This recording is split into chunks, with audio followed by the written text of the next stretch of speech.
as justice.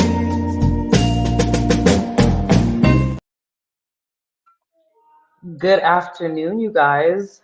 My name is Holly, aka Hanaya the Goddess. And I'm Kayla, aka Globe.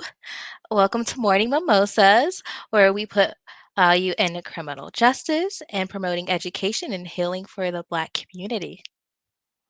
Y'all, so today is a special, obviously, because you guys know we usually do it morning in our jurisdiction, but we had to make the circumstances a little bit different because this is a really, really big one for us. So we're actually going to go ahead and have all of our collaborators come on the screen.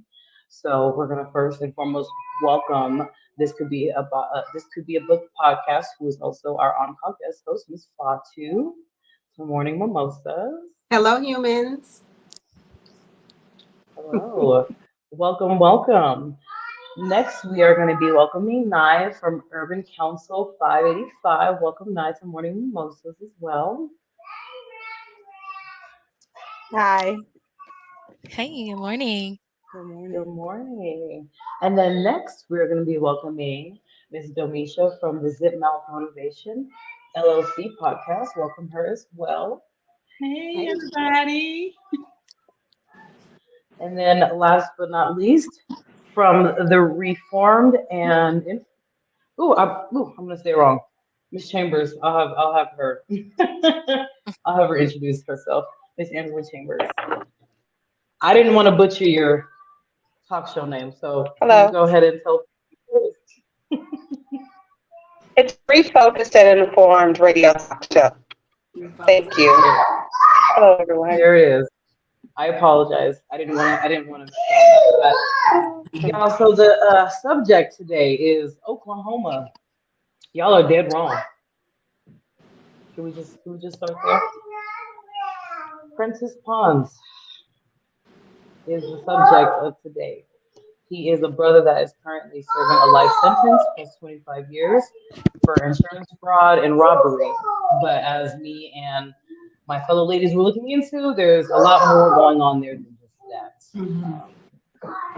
So with that being said, I'm going to actually have Miss Chambers start because she is the one that brought this to me, so she knows a lot more of the case because she actually lives in Tulsa. So Ms. Chambers, if you can go ahead and begin. Okay, so we're here today to talk about Prentice Pons. He was a guest on our show. I had read his story. I did not actually hear about his story in real time as it was going on.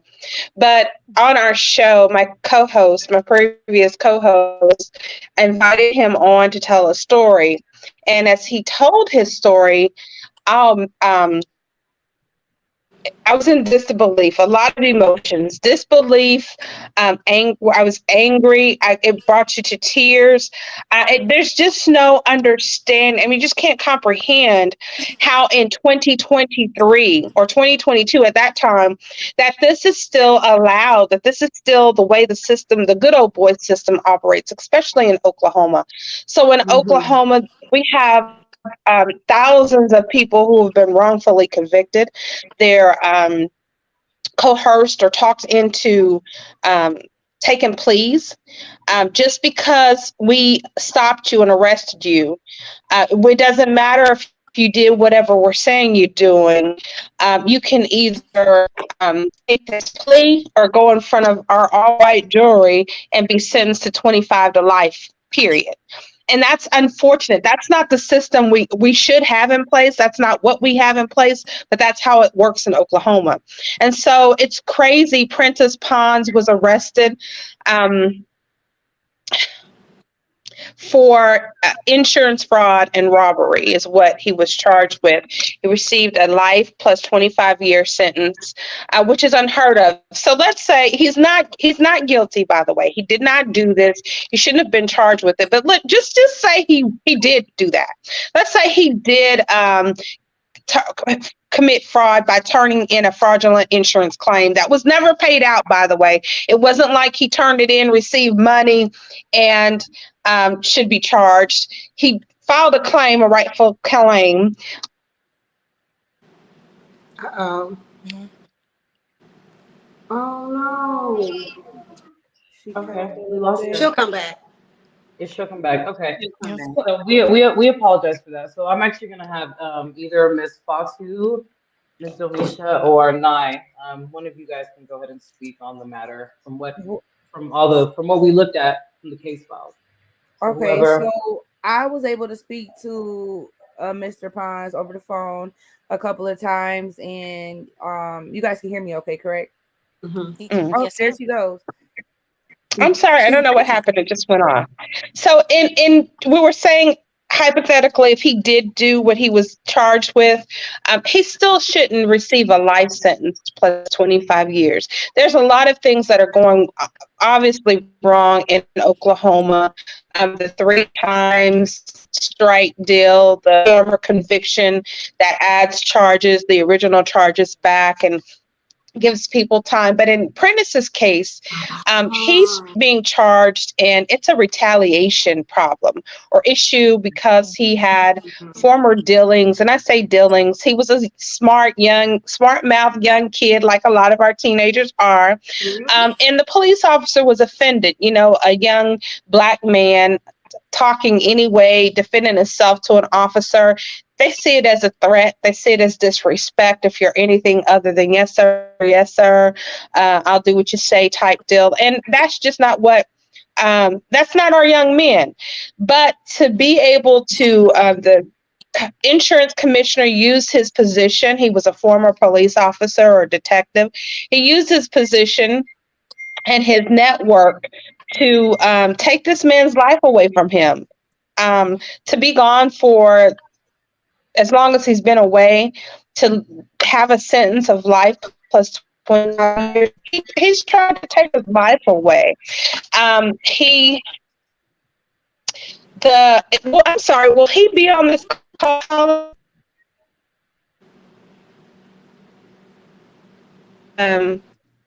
He just called me. Everyone, And hello? can you guys hear me? Hello? I can hear you.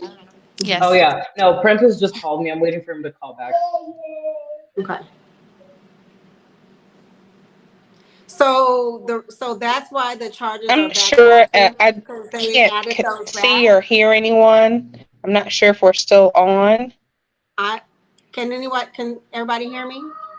I Yeah, can hear I can you. hear you. Yes, I can hear you. I just heard Angela as well. Okay. So, and she just ducked off. She'll be back. I think she's maybe having Wi-Fi issues. But Mhm. what she said, Holly, makes sense. That's why those charges are back active, because they reactivated them. His original charges of robbery from 1999 are still active on his case.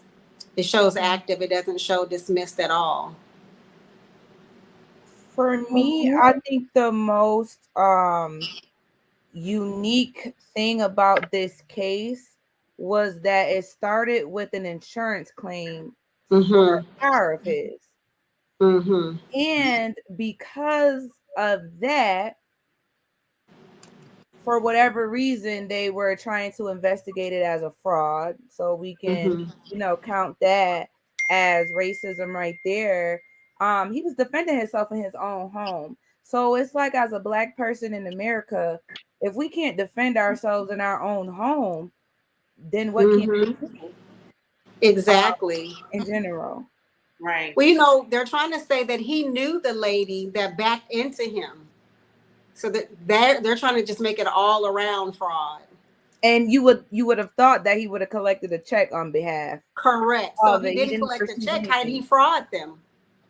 And so that was my big issue, though, because I was like, okay, how you fraud them if he didn't get no money? You know what I'm saying? Being that they went on EB, I mean, because generally, even if you put a claim in and the claim is found that it's unfound, they're just going to send you a letter and say unfound, and that's the end of it. Whether they saw that you lied or whether they saw you, you say you got a back injury and then they see you outside carrying big old bags of groceries, you know what I'm saying? Right. They're going to get you to court and then they're going to say this what happened and then that's the end of it. So that kind of bothered me too, because that was the main source. And then, like you said, not Give me 1 second. I'm about to robbery. You know what I'm saying? Like how we go from insurance fraud to now we at robbery and then we got a 1990 case open still. Correct. Like how did all this transpire like this? You know, from the beginning, it Right. just doesn't make sense. And why would you, if you are dealing with insurance, why would you bring his previous criminal history to the Exactly. table for Exactly. an insurance claim that Right. you're not going to Are pay you able out? to hear Just me? say you're not going to pay it and keep it moving. But I think he went above and beyond to try to railroad Prentice. Yeah. For Right. sure, Yeah. it's personal, Right. absolutely personal. Right. And then to lie under oath and say that you were at this man's house and that you were calm and he wasn't, that's bull. There's no way that you didn't come there with arrogance when you already knew him. You were mad because of whatever interactions you had previous to it. And you're at his house, not being, you're going to bring up his criminal history and you went through all of this. There's no way that you didn't in there with an attitude. Mm-hmm. Right. I think he already knew how to push Prentice buttons because He did. You understand what I'm saying? So I know you're not gonna go, even just regular people. We know how to push somebody's buttons. We're gonna push their buttons. You know what I'm saying? So he knew if I push his buttons, he's gonna get in trouble. We already looking. I'm already, I'm already pulling all this little stuff together because I'm still confused. Like, what? How we went from insurance fraud to robbery? And then they added on a kidnapping charge. Oh, Yes. forgot about that. I was like, what? I don't think he got convicted of the kidnapping charge.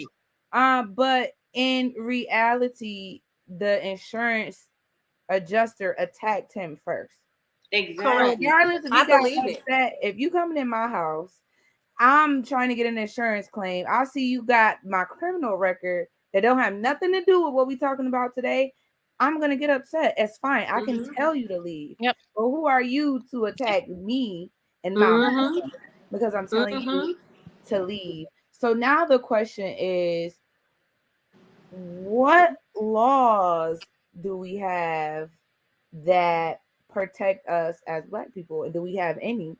Because let's be real, he's convicted. He was already on parole at the time, I believe, correct? He should not have been, but He should not have been, but he should was. not have been. And what is Oklahoma state laws that will allow him to get a life sentence behind this? For robbery, you get 10 years to life. Wow. That's their law. And that's what I meant to look up before we started because I wanted to see when was that put in place. I know Holly, I think, may have a screenshot of it where robbery 10 years to life. And the first time he got 20, which should have ended in 2019. Wow. Mm-hmm. And that was the case that I was speaking of that still is back active. So they activated it on this behalf. And probably didn't get him for kidnapping because he said that, he was free to leave at any time. It wasn't like he was being held there against his will. Right. But he stayed there just so that he could have something to say or a case to prove. It just, when you knew you had prior knowledge or prior interactions with him, you should have recused yourself from even coming. That right there was the first red flag. That was right. Mm.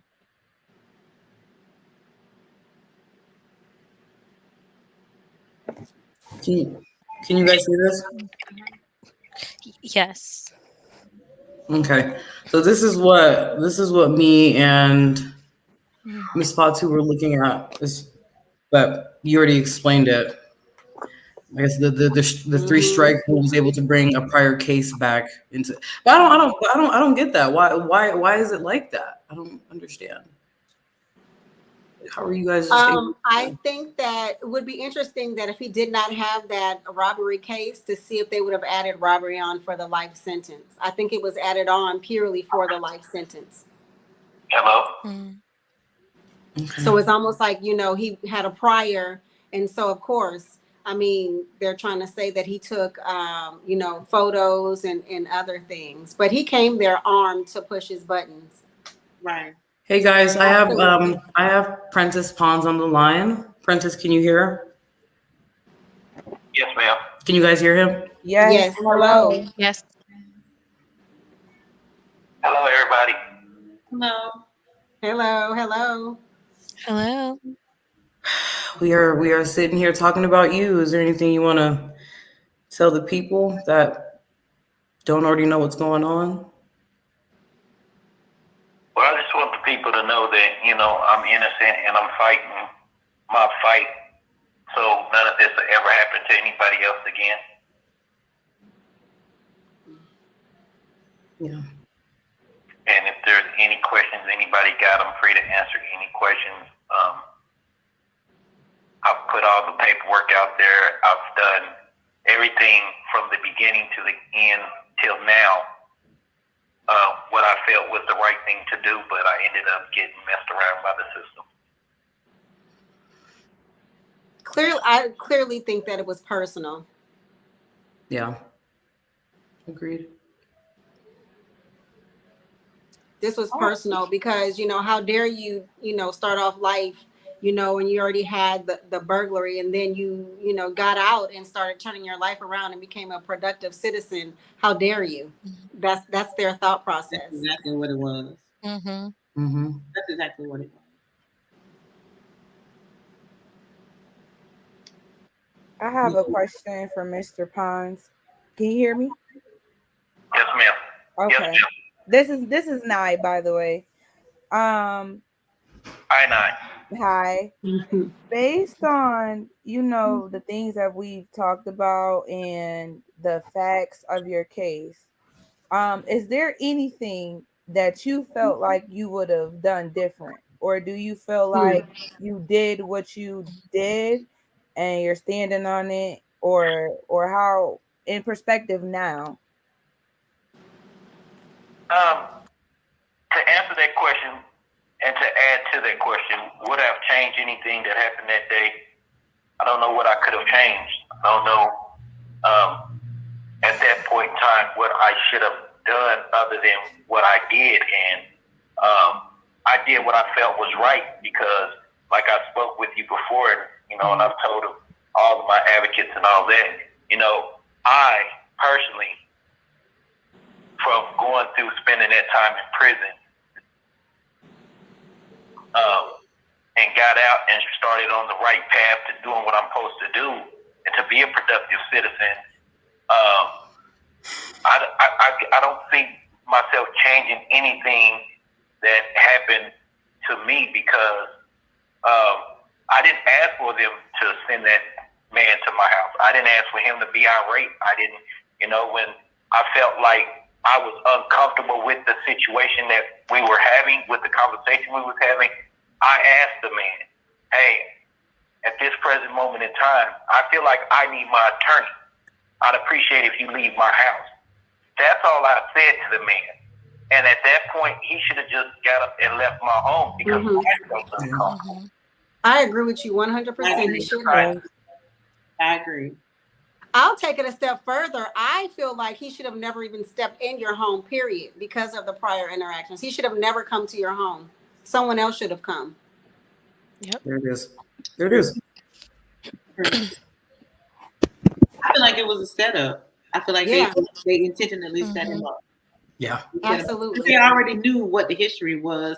I'm sure you feel like it's not that big of a place where you don't know prior history. You know what I'm saying? They completely set him up and they knew that this was going to cause some kind of issue. You know what I mean? Yes. They probably were hoping that he got that check because then they could have really had him on something. You know what I'm saying? We have nothing, so let's just make something up. Well, the deal is I never signed any paperwork with the insurance company or anything. I just let them know what had happened. And they sent this guy in, you know, and back on what I was saying, if I was out at the club or at the mall or at the store or something, or even in my front yard, I would be mad at myself at this point because, you know what, Prentice, you should have walked away. But inside my house, and I'm asking you to leave, and you decide to assault me, I don't know what you want me to do. I mean, I don't know. And then on top of everything else, once it happened, and he asked to leave, I told him, no, not until the police come. I called the police so I could have them here to, you know, take the necessary steps because I know I'm on parole. But, you know, I've been assaulted. I protected myself, called the authorities, and just so happened, my cousin Sean, when I called him, he was like, take pictures of everything, so just in case if you ever need him, because he know how they play in Oklahoma, he's going to protect me. And I'm glad he told me that because that was not on my mind. My thought process was call the police and then call, my cousin and let him know what done happened so someone could advise me because nobody was there but me and him. And I didn't want the man to leave so he could change his story. That's right. The police come to my house. Because it would have been worse had he left. He probably would have went down the street and beat himself up. Right. Okay.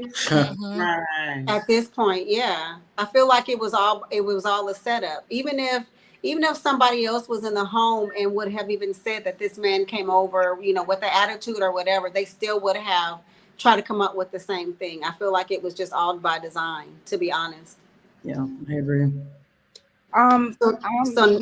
Sorry, go ahead. No, sorry. I know Miss Fatu, we were talking offhand about Tulsa, Oklahoma in general. Yes. So those of us that's not really familiar with Tulsa, I mean, we know what we know from TV. It has always seemed racially motivated there. And so now, I mean, there's wrongful convictions all over the place, all over the United States, all over the country. But anybody that lives closer or Prentice himself, like, how is it as a Black man living in Tulsa in general?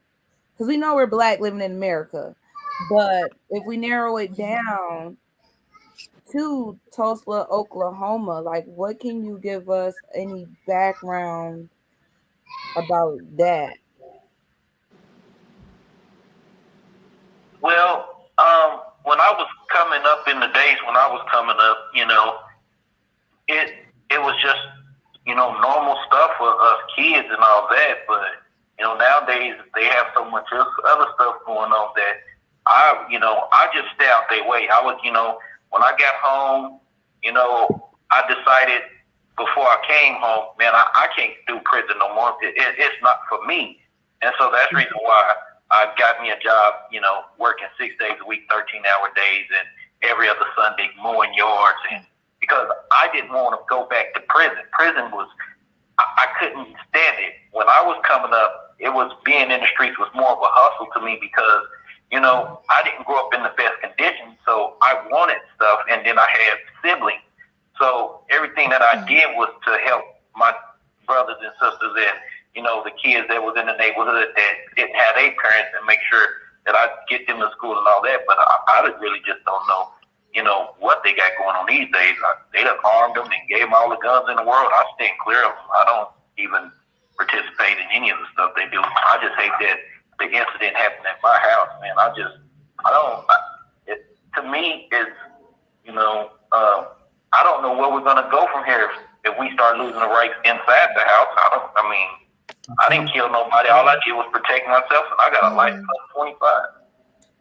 And why didn't they uphold self-defense? What's that? For you, like, why didn't they use the self-defense or I'm sure your lawyer tried, correct? Yeah, he tried, but they saying that because he didn't ask for a self-defense jury instruction, and that I wasn't supposed to, and then I couldn't get one. But the attorney I have now was like, that's not true, because when the police officer testified to the fact that it was a fist fight, a mutual combat, that opened the door for self-defense, and the judge should have gave me a self-defense jury instruction. But when you find out after your trial that the judge used to work for the same people up under the same umbrella that's prosecuting, we don't stand a chance. Yep. At all. My lawyer tried to file a motion for a new trial based on the pictures, because after I got found guilty, my cousin Sean ended up finding the pictures in his phone, and the judge just flat out told me, because it was like months later, before I got sentenced, she was like, this has gone on long enough. I'm not entertaining any more motions today. I'm going to proceed with sentencing, deal with it on appeal. I was like, wow, you just going to throw my life in? Wow. Right here, so. Wow. She should have recused. She should have recused herself. herself. She should have recused herself Yeah. at the beginning. Like, It's absolutely absurd. This is all back office railroading Yeah, so much from the conflict of beginning to the interest. end. Yeah. Yeah, so much. Wow. And then so like during like when I actually went and combed through my discovery and looked at it and stuff, I stayed in Tulsa County, but my probable cause affidavit, it comes from Cleveland County, Oklahoma. And I was like, how do they get a probable cause affidavit? And everything is a mess right now. And it's like this dude here, this insurance fraud investigator, Oklahoma, he's the one that pushed everything through, because the guy that I ended up getting into the altercation with, he didn't even want to prosecute. That's why they had dropped the case after 63 days in jail. Oh, And, yes. 6 months later, they picked it up. Yep. Yep.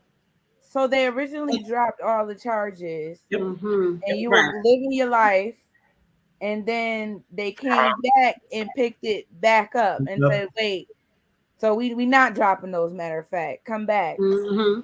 That's possible. Is that even possible? It doesn't seem realistic to me. Not at all.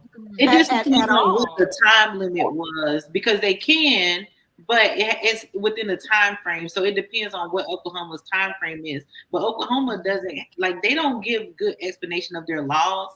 It's kind of like, we just gonna get you in court and then we gonna tell y'all what we gonna do once we get there. You know what I'm saying? So even when I was looking up the time limit, because I saw where they dropped everything, and then it seemed like, okay, this is fine. But then I saw where they picked it up again, and I was just wondering what the time limit was, because there is there's supposed to be a time limit. You know what I'm saying? But it looked like Oklahoma make their own laws. So Basically, Clearly. Very. Clearly.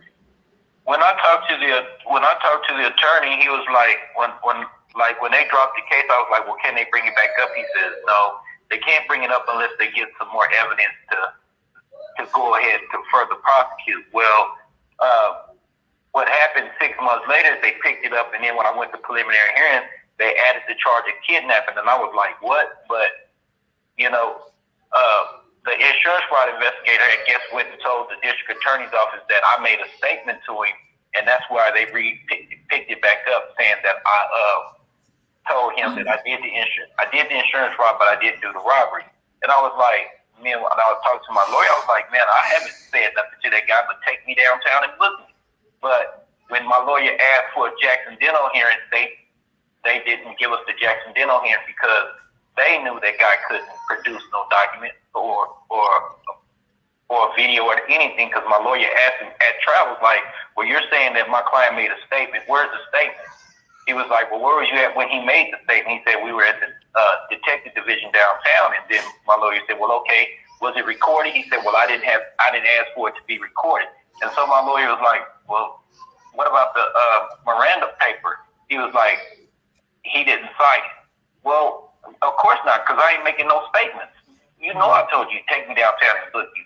But after research, you know, the insurance fraud investigator, he had the same issue with a case that he was on, and him and the judge got into it behind it, and the judge, want to say, it was an article in the Tulsa World about what he did, and he did basically the same thing in my case.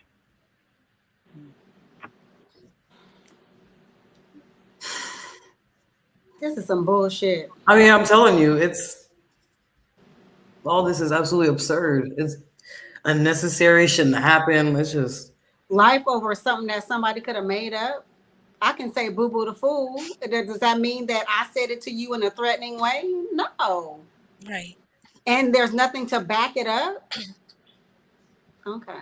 Yeah, I just don't understand how do me as a homeowner call the police and then end up with life in prison when, you know, the guy didn't say that anything was taken at the time the police came. I didn't say nothing was taken at the time when the police came. I just said, you know, he assaulted me and I protected myself. And so when I asked the police officer, is he going to jail for assaulting me in my home? They said, well, we're just going to turn the paperwork over to the district attorney's office to see who they want to press charges on. Because he was white, I was like, man, whatever. You know, I see where this is going, but whatever, go ahead. And I just don't understand how do a robbery suspect not go to jail the day of the incident. I need them to make it make sense to me because it's not making any sense. at all. Not at all.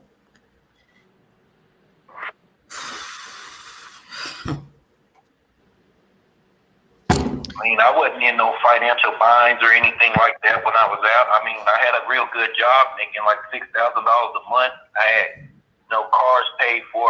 I didn't owe anybody. I wasn't in debt with nobody. My bills wasn't late or any of that. And, you know, I fixed the car on my own. So they could have just denied the claim. I mean. And left it at that. Like. Right.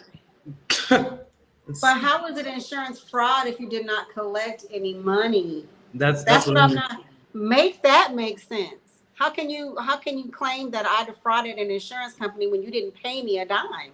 Exactly.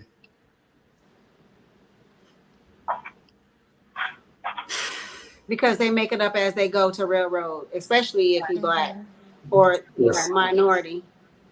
Right. Yep. I always say from trailer trash down, from in their minds. And then it's like, how do we, as people, how do we overturn a wrongful conviction? How do you, that's like what? How do you like how stand? How do you do that without DNA evidence? Without we have all this subjective evidence, and it really is his word against the investigators, but because of skin color, who we're going to believe. And it's kind of like now. I'm sorry.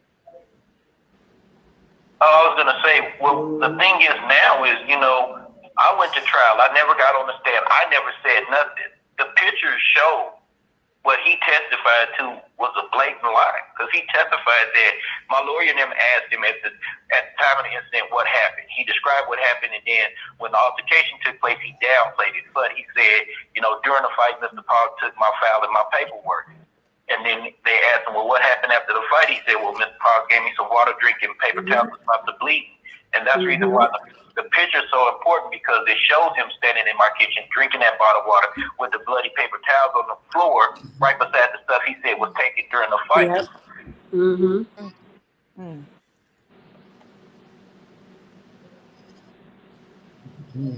Yep. He also lied and said that he wasn't aggressive. And there's no way you can tell me he was not aggressive. I won't believe that at all. Me neither. Where are you in the appeals process?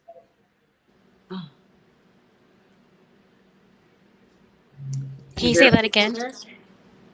I said, yeah. She said, where are you in the appeals process? Oh. Is he still there? Hello? You there?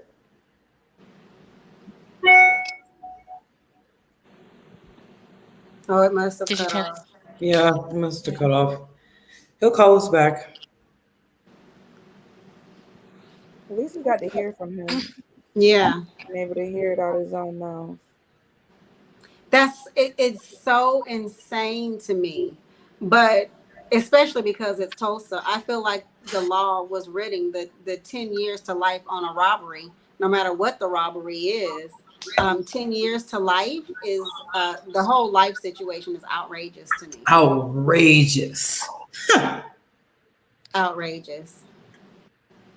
And I think that's strategic to keep us incarcerated, because who is the most likely to rob? Mm-hmm. Yeah. And not because of, like, you know, something innate in the person, but if those people are oppressed, people are more likely to rob because they need resources that they're not being provided for in a fair way. So, and you can't have a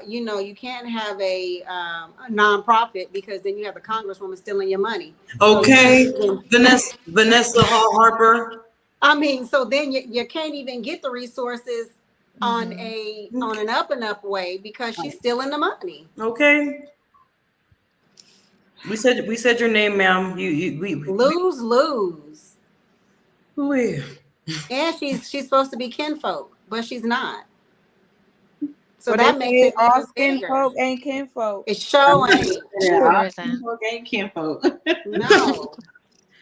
Oh, wait. So It just seemed like it's just corrupt from the moment they burnt it down, when we were Yep. progressive anyway and thriving and all of that. That's probably I'm sure that's where it came from. And That's that's why the I wonder. mentality. Yeah, and that's the mentality that I'm pretty sure that he had. How dare you survive and not be down like everybody else that we put away and keep repeating and repeating and repeating to make us money and prove our point that, Black people are animals. It's infuriating. Great. But it's all institutionally based on racism to keep those people at the top. Yeah. Oh, he came back. Oh, he's back? Yes, ma'am, I'm back. Okay. Where are you in your appeals process right now, Prentice? I'm in the federal courts waiting on a decision from the Northern District of Tulsa. And what's your odds with that? How you feeling? Well, I believe my lawyer did his job. I mean, I've had my ups and downs with attorneys, but I feel like this one has really did his job, and because he was really mad whenever he had filed my post conviction and they responded the way they did. And my lawyer said flat out when he came to visit me, you're the unluckiest client I've ever had. He said, all my life of practicing law, I've never seen nothing like this. This doesn't even make any sense. You should have never went to jail.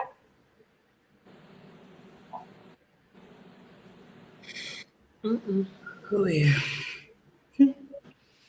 It's such a lose-lose. You follow the rules, you still go to prison. You break the rules, you go to prison. What you want me to do? Right.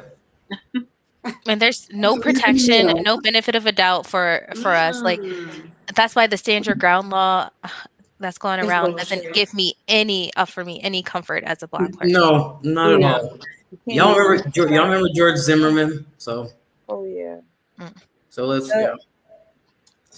The flaws and biases with that is that we are all different people. So I can be coming at any of y'all with a pencil, and your point of view can be like, I can really kill you with that pencil, or there's no way to measure somebody's personal what am I trying to say? Their personal offense of how they're gonna feel. We can't measure that. We can't put that on a scale. So that means that if I throw a rock at Holly and she feel like she want to stand her ground and kill me, she can do that because she felt threatened with a rock. Like, where is the threshold to stand your ground? And if we can't stand our ground in our own homes, then what's the purpose? Or what is it? Knock on the wrong door and get shot through the door? Get shot through the door? Simply knocking on the door. Right. Correct. Right. Oh.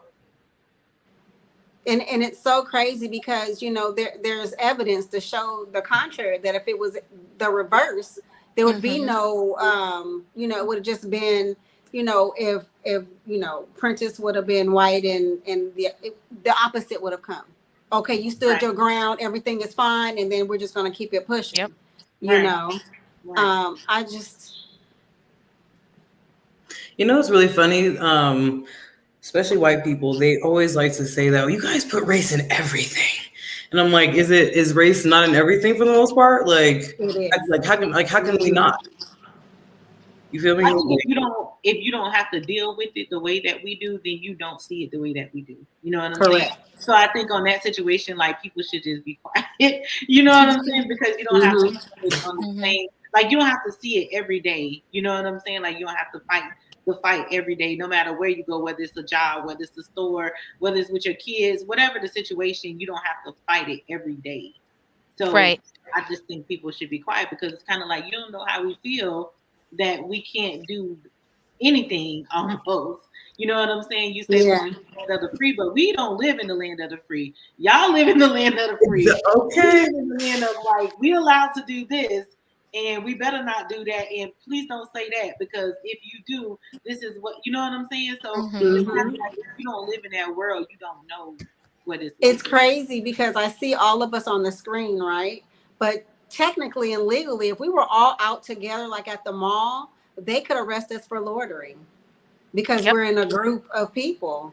You know, it's just insane because they think that we're a mob or a gang in groups because you feel that threatened. You know, We can't Like even breathing, you know? we can't even laugh together. It was a story a few years ago. A woman on a wine tour bus that got kicked out. A group of Black women I for remember that. enjoying Yeah. themselves. So yeah, I always explain like, hey, I know you don't live it every day. You don't think you're privileged because you have these struggles, but the fact that you don't have to assess every part of your life because of your race is where the privilege comes in. Yeah. The privilege Like comes in when they can turn on the TV and see themselves. We turn on the TV, we might have one Black commercial, or they might throw a Black person in there, or Right. a Hispanic person in with a there. white spouse. Majority, and then they get threatened with the white fragility mindset that racism is not a thing and it does not happen, and just like she said, y'all not living it.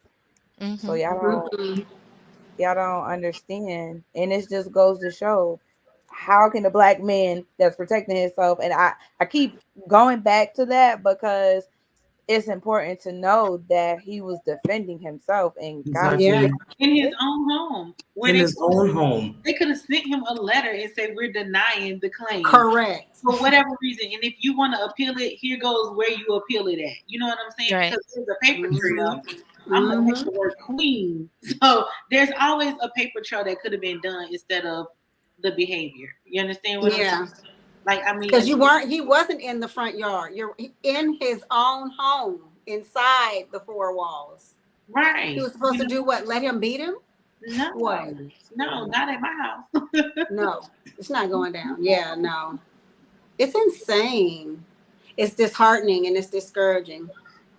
I think that I think women, we have it hard, but I think men have it harder when it comes to criminal, because Absolutely. Like they're automatically targeted. You know what I'm saying? Like automatically targeted. Well, yeah, because when you take our Black men away, you take our Black babies away. Right. We can't keep creating and procreating and all that. Yeah. Right. And I just think I don't, at this point, I don't know what we should do, because what are we allowed to do? You know what I'm saying?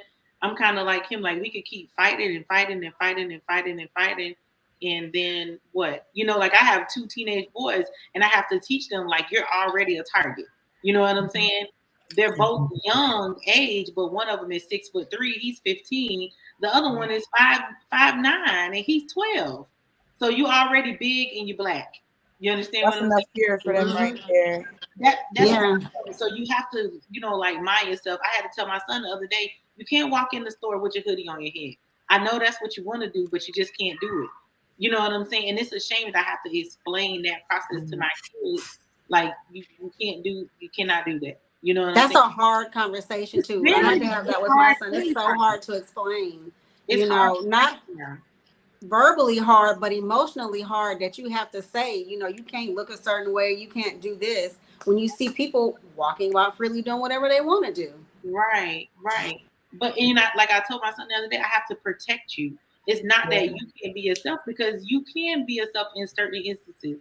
And I said, it's sad that I have to teach you that, but remember, this is not our space.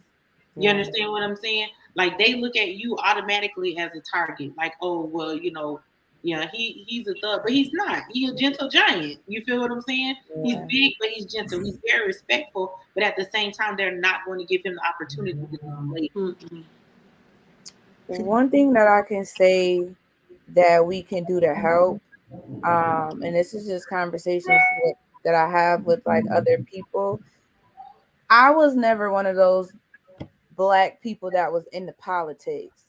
But now that I'm older and I understand how law and legislation works, it's important that we get out and vote, because it's laws like this, like the robbery and stuff like that that was able to put him in jail. And I also stress the importance of Black people got to get out and do jury duty.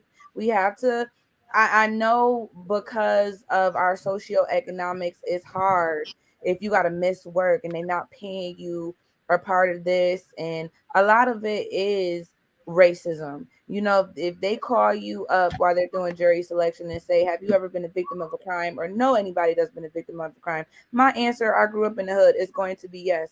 I'm going to be dismissed. But if we can get more people like us, that look like us, that lived in the different instances that I know, like all of us have lived, we can make a difference. And we don't have enough of us for representation when it comes down to these trials, in these decisions that these people are making for somebody's livelihood. Mm-hmm. You're and not just presidency, but in your own neighborhood voting. Yep. Yeah, neighborhood, local elections, Yeah. local people, because that's where it starts. Your local leaders and stuff like that. It's just too bad, because now it kind of seems like, what can we do? It's kind of like we still fighting the bigger fight, but we've been doing this for more than 400 years. Mm-hmm. It's almost like our hands are tied. What do we do? I don't think our hands are tied. I think, and even though I know a lot of people talk about it, I talk about it all the time on my podcast or whenever I do an interview, is us unifying more. You know what I'm saying? But I guess like we have to stop worrying about the people who don't want to unify, and let's just grab the people who do want to unify. You feel what I'm saying? And give like the opportunities in the neighborhood and explain to people like the importance of being in your community and knowing what's happening in your community first, and then branching out into these other spaces. But the knowledge is the problem, because it's not that people don't want to be involved. They just don't understand the importance of it. You know what I'm saying? So when we do podcasts, when we do interviews, and we keep explaining over and over again and not getting tired, because we're going to fight this fight and then somebody else going to fight the fight after us. But don't stop until we continue to tell people like, this is what it means when you vote. This is what you look for, because they have all these people be wearing stickers, and I'd be like, well, who did you vote for? I voted for, well, why did you read what they want to do? You know what I'm saying? No, they don't know what those ballots are saying. They don't understand those big words sometimes. And I'm not saying that anybody's stupid. I'm saying that they set it up that way so that you wouldn't understand what's happening. They know our people aren't really readers. So they put lengthy stuff in there so we won't read. Yeah. Exactly. And I see people that studies show that African American men and boys read differently. They learn differently. So they already know that. So education is already set up for them to fail. You understand what I'm saying? So then you have the women that are mostly like working 2-3 jobs and having to take care of kids at a young age. So now we're distracted, even though we're quick learners, because studies show that African American women are fast learners. But even though we're quick learners, we're busy doing other stuff. You feel what I'm saying? So we got the men who don't learn they don't teach for Black boys to learn in school. You know what I'm saying? So you have a high dropout rate, and then you have busy women. So everybody's distracted. You know what I'm saying? Yeah. If we keep promoting what we promote on our channels, then somewhere somebody's gonna get it.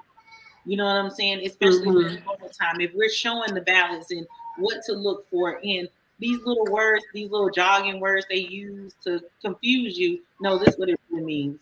You know what I'm saying? This is what they're really talking about. Look that person up.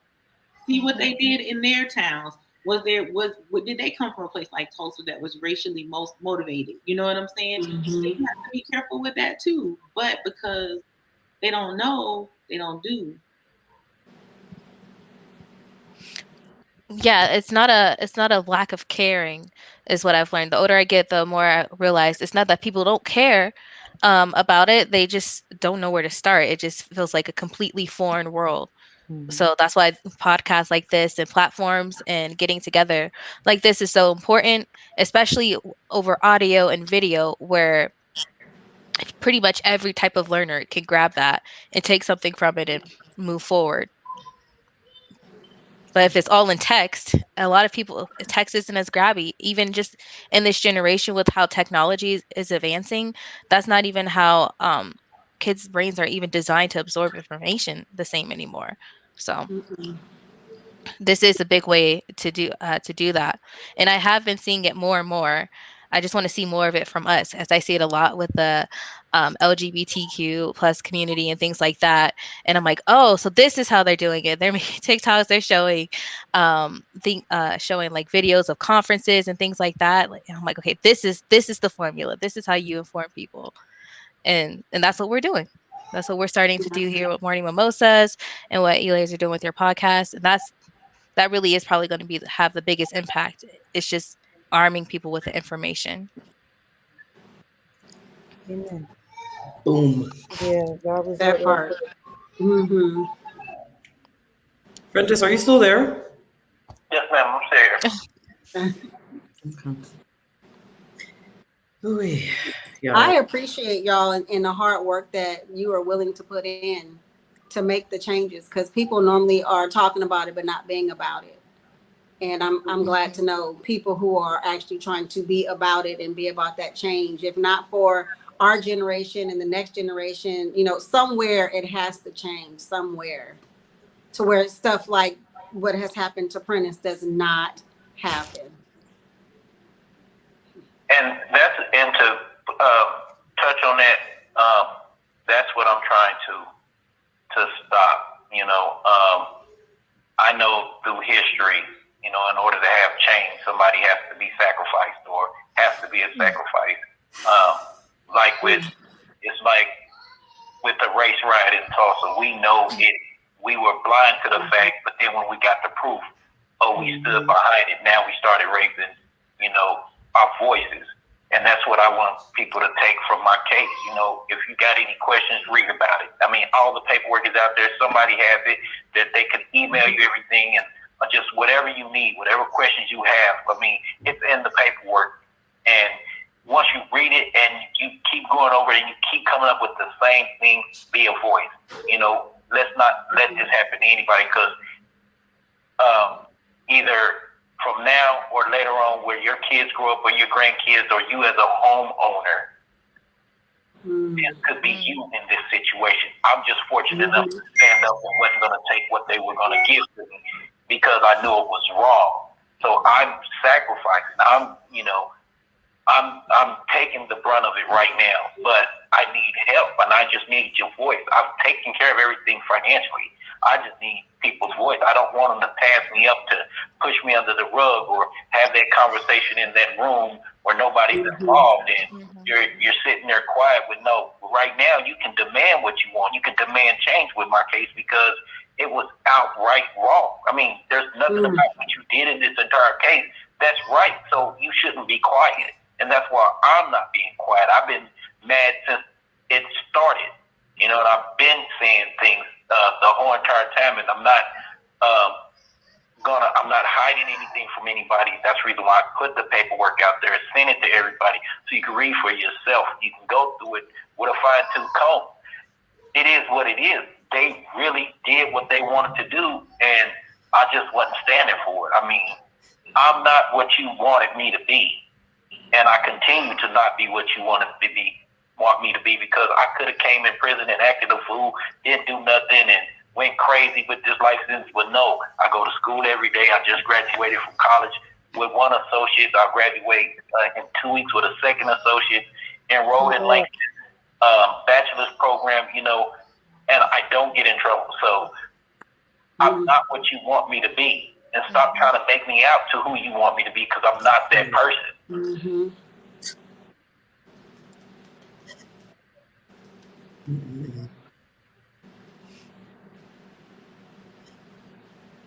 You guys hear that silence? That silence said a lot. It's a lot to take in and digest. Yeah, just from this alone, I'm still learning all of the whole tangled web of legislation and things. But just from this alone, learning that states have all these different loopholes to keep their people oppressed and keep them incarcerated, like how the 85% law, like my eyes went like super big, and I never knew that was even a thing, that you have to serve 85% of your sentence for parole. That's insane, and it's it's blatant. It's blatant that they're really just trying to keep people there. Mm-hmm. Making money Yep. and ruining lives and families. They get I don't know if it's public or private, but they get paid per inmate that they house. Oh So, yeah, Like 66,000 or something like that. They get per day per inmate. Per inmate. it's And that's- modern day slavery. Yes, Yep. Yeah, it is. exactly that. and Exactly that. And they care more about convictions than actually getting to the truth or finding the right person. Once somebody's in their face, they're going to do everything to try to get profit off of that person. Oh, just plea. Like, oh yeah, you know you didn't do it, but just plea because this will be easier for you and everybody else. Scare tactic. Mm-hmm. Right. I hate that they do that though. I'm like, yo, what about the truth? They don't Like, give a damn. that- It's not a priority. Oh, okay. That's what's up. That's what's up. It's great. I guess you got to think about it. Even back before any of us were born, they didn't care about the truth. You know what I'm saying? People were getting hung, you know, for stuff that they know they didn't do. You know what I'm saying? But they were still getting hung. It was just like, okay, it was what, that 85% of, you know what I'm saying? Like you're gonna suffer. You feel what I'm saying? And so it's money, you know, and that's the whole thing. Like you could do the smallest thing, you're gonna get a big charge for it. You know, what I'm saying? It could be They something. stop putting money in schools and building prisons. Right. Yep. And all the centers to help the what they classify as troubled youth, instead of investing in those programs, they keep migrating money to building new juvenile centers and prisons. I've seen it happen so much. Right. Yeah. And then they created a test to tell you who is going to go to prison by who passes the test. But because we don't fight these kind of things, because we don't have the real knowledge of it. You know what I'm saying? Like, so when people are like, why is my child taking this test? Because they want to know if your child going to be one of the ones that's going to prison. Continue to monitor your child from 3rd grade all the way through high school. Yes, an early grade too. Yes, 3rd grade. Start monitoring them at 3rd grade to tell you if they're going to go to prison or not. So by whatever score your child gets on this test, tells them if they're going to prison. Wow. So they're already counting their dollars before your child is even out of elementary school. Well, now they're starting, you get into a fight and you get an assault charge, like they're starting to charge kids earlier and earlier and earlier. So you don't have a choice. You don't have a choice to turn your life or turn it around and become that person that, you know, you want to be or your parents want you to be or whatever, whatnot. You know, you start getting in trouble. They start treating you differently to get you to act out and different things. And then you get those charges early in life and they don't go away. So, okay. So since we're talking about that, you guys know that 10-year-old boy that killed his mom for the VR headset. Yeah. Do you guys think that he should be locked up for the rest of his life for that? Since we're having this conversation, because he was a vindictive little boy. Sure. Yeah, he needs. I don't think locked up. I think he needs to get a lot of like mental health, a lot of mental health, and he's 10, so his brain is still developing. So how we treat him now is going to be crucial to the kind of man he's going to be. But I would say a lot of mental health. Sending him to detention centers and prisons is not going to help. It's just going to compound already. I think I said previously, it sounds like he is like a sociopath by some of the things that have happened or things that he said afterward, that it may not even register that, you know, like kids play games and that character gets back up. And, you know, he may know that his mom is dead, but it may not register that she's not getting back up. And it's either that or he doesn't care. So that 10-year-old mind, but he definitely needs mental health first and foremost. But that's a life that's gone. Because he'll go from detention to prison. Right. Yep. Unfortunately. You know, our kids don't get mental health issues. You know, we're animals. There are people who shoot up the schools and all of that. They get mental health issues. Right. When people that steal whole countries from people, but Yeah. we won't go there. They get Burger King after they kill black people and all that. At the Okay. church. Okay. Ciao. Such the double standard. It's just so unreal. And the when you become aware of how ridiculous it is, it just blows your mind. Like I'm never surprised by anything, but the audacity and the just complete arrogance that they display is unreal. Like you shot at a mentally ill person, but the white man with the rifles and all of that, you coaxed him down. Like it's never the same mental thought process of let's talk this person down or let's see what we could do. It's shoot and kill, and then we figure everything out later. But most of the officers are mentally ill. Yep. I can believe that. I believe that they're not prepared enough to be officers. You understand? Mm-hmm. Because if you automatically have a fear of just one race of people, then you don't need to be an officer. You understand? Absolutely. You don't know how to control your anger and be calm in combat situations, because let's just put it that way, combat situations, then you don't need to be an officer. You know what I'm saying? I don't know if y'all seen this song going around, but there's a song going around saying I shoot NIGGs for fun. And so, but it's a song, that a black artist made, but all the officers are dancing to it. You know what I'm saying? And so people think it's funny, but it's not funny. That's not funny. No, that's not funny at all. All of these gun laws about to change because now you're putting stuff in other people's head. You're injecting stuff into their head. Like it's okay to shoot NIGGs for fun. Like that's not fun. You understand what I'm saying? Yeah, our gun laws are not existent down here in Texas. New York State, they're making it very difficult as well. I'm in the process of trying to get mine, and it's they doing a lot. So it's a deterrent for us to get ours. I live in the inner city, but if you live in the suburbs, they can pass like that. So it just goes to show you. Well, no, here in Texas, you don't even have to. As long as you don't have a felony, you can have. It don't matter. Yeah, that's you can get them easy. Yeah, crazy. I've had mine for the last maybe 4 years now. But I mean, I went with me, my son, and my daughter-in-law. We all went to the class together, and I was shocked, that it was easy-ish to get the license. I thought it was going to be a lot more pushback.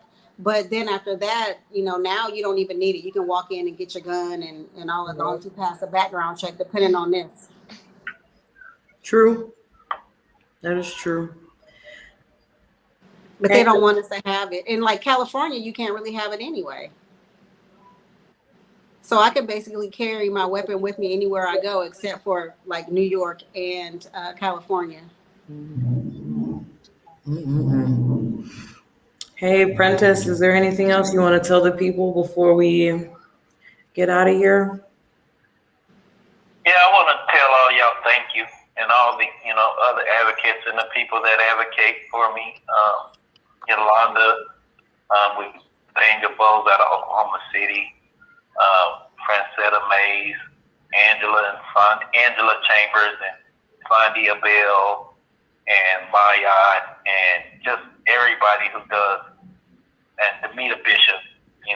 You all do a tremendous job. I mean, without y'all having these platforms to give a person like me the opportunity to tell my story and to advise people what's going on just in our state, I really appreciate it. And, like I've told my advocates before, if I don't get exonerated, I don't take no deal. I'm not never coming home, because I feel like if I take a deal, then all of this is for nothing. I mean, I started up standing for what's right, and I'm going to continue to stand up for what's right. And they need to be held accountable and start doing what's right by us. People, period, who can't,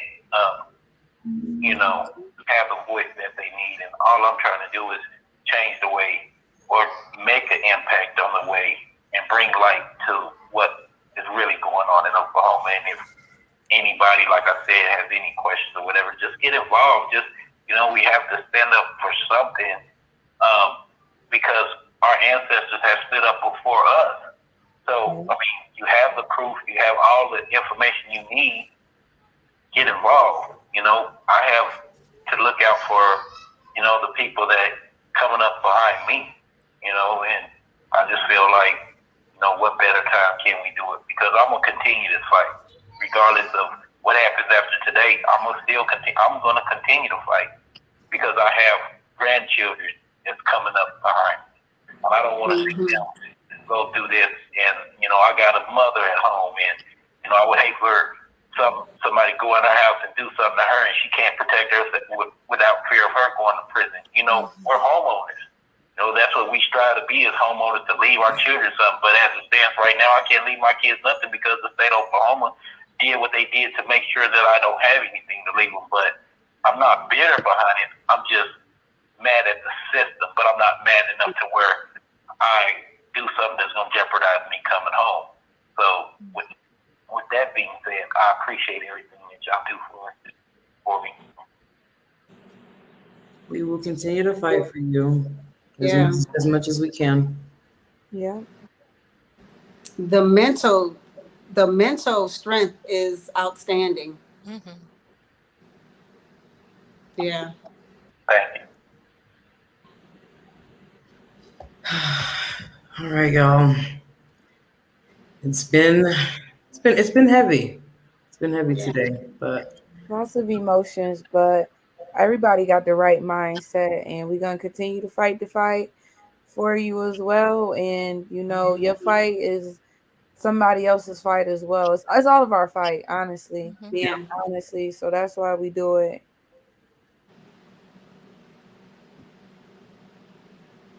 And I appreciate it. Appreciate all that y'all do. thank you. All right, y'all. So we're gonna head out. I'd like to thank all of the ladies that were on Morning Mimosas today. Thanks for having us. Thank you guys so much. We're gonna continue the fight, y'all. Yeah, we did a live today, but we're also doing stuff in the background too. So you guys stay tuned. If you guys need any information on how you guys can help this brother, you guys can reach out to any one of us. We can get you guys the information. But as you guys know, we are Morning Mimosas. We put value in criminal justice, promoting healing and education for our Black community. Free Prentice Pons. Thank you. Justice, until there's justice, there'll be no peace, there'll be no